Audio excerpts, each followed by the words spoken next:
here on Kiwi. The Radio Wammo Breakfast. Kiwi. Well, True Life Laughs is the new little wee book out. It's a bit of a companion, I suppose, to the Sideswipe column from the New Zealand Herald. Anna Samways is the genius that puts together the column every single day. I don't know how she does it. G'day there, Anna. I do it from home in my pyjamas mostly, Wammo, so it's a little bit easier than it sounds. It must be one of the most popular sections of the Herald, not only online but also the print edition as well. People go straight to the back page. I think after they read all the headlines on front, they need a bit of light relief on the back.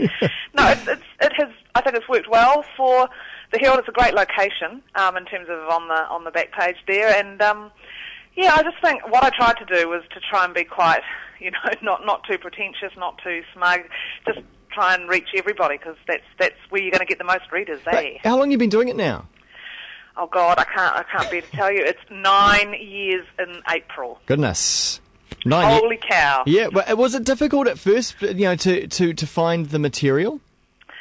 Well, I started off for the first 5 years I worked in the building, and so it was quite a different beast then, because a lot of the reporters who, have to be all objective, quite like to fire me things that they couldn't put in their stories, but could be sort of more opinion pieces. So it was quite a lot of help from the reporters in the initial stages. But then, as online developed, it became more of a sort of interactive. Readers started sending things in, and it just became what it is, which I think is unpretentious reader interaction. It's like a sort of a dead tree form of a blog, really. Yeah, because do you think now when people see something, an odd signpost or something that's been written weirdly or oddly in an advert, do you think they immediately think, oh, great for Sideswipe, better send that one? Oh, look, I absolutely do. It was a prime example of this cafe in Remuera just the other week, and they had one of those red LED light signs in the window that promoted their goods and services or their opening times or whatever. Yeah. And I think some dissatisfied barista wrote, "I am a wanker." And I tell you what, 5 people sent me that picture. So if you think about the amount of people that there wouldn't have been a great deal of people who would have seen that. Yeah. In that static place, but 5 people sent it in to me. Yeah. Do you have a definition of what would make a Sideswipe column? Sorry, what was that? Do you have a definition? I mean, can it be defined about what would fall into the column? Oh, look, it's everything the rest of the paper wouldn't touch, really. Yeah.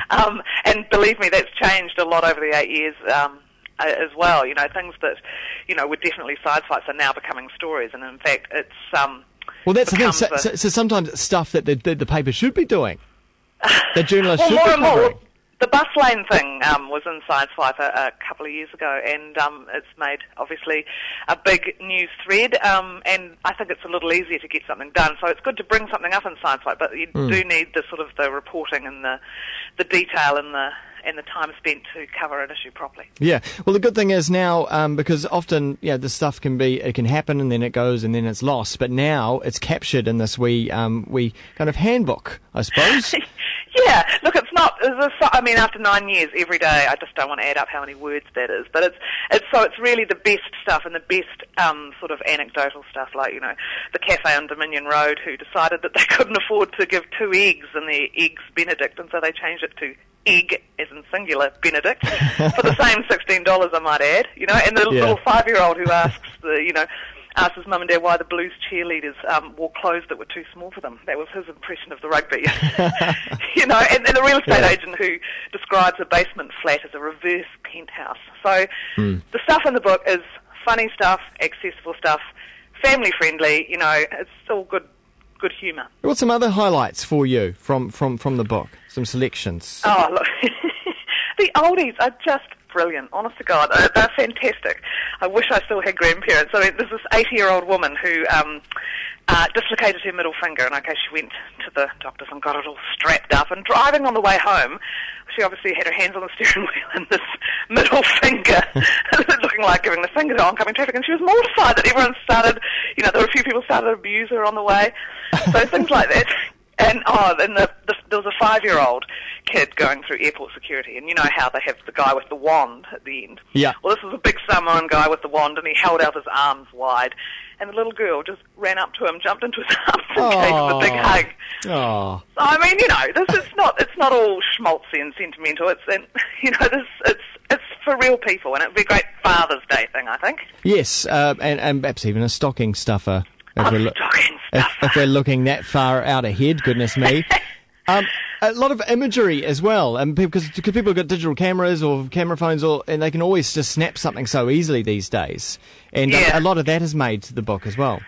Oh, look, that's a huge thing. You know, I get so many photos. God, some of them are awful. Tasty pork buns, anyone? Goodness me.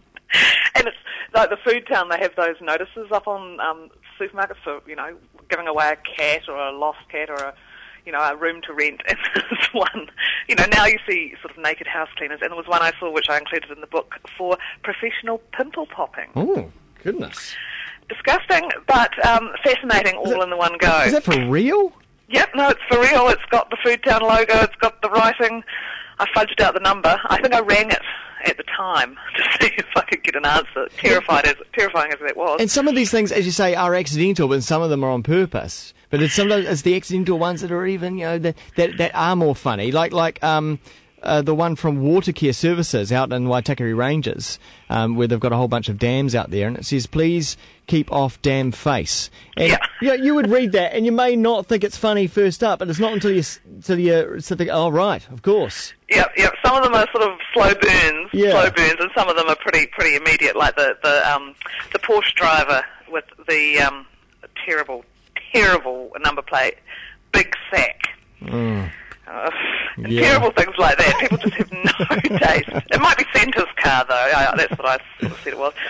And people spelling and things. You don't want to get too pedantic about that sort of thing. But when they're funny, like the sign calling Simon Street, Simon, S-I-M-O-N, it's Simon Street. Yeah. Well, it is more real than reality TV. I can say that. It is true life. And they are I'm sure a few urban myths get slipped through, and a few let's try it on and try and get something inside like that isn't quite true, but that's all grist for the mill, isn't it? It is. Anna Samways, thanks so much for putting it all together and telling us all about it. Beauty. Cheers. Thanks, Wammo. And also find her over at spareroom.co.nz as well. True Life Laughs from Sideswipe is the name of the book. Here is Upper Hut Posse. This is called Parakuka, brand new track from them. Here we